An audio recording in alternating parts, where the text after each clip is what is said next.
Hello everyone and welcome back to another tutorial from Finance for Beginners. In this video, I'm going to show you how you can sign up and create a new account on the Rocket Matix Trading Bot application. So let's get started right away.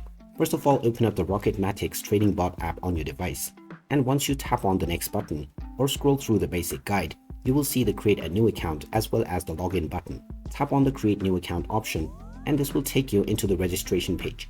Just enter your preferred email address within the email address box and then enter your password underneath.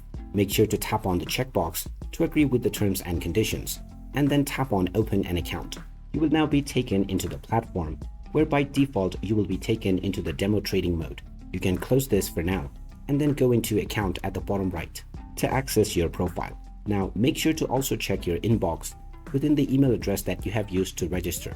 You may find an email from Pocket option, so open it up and tap on verify email.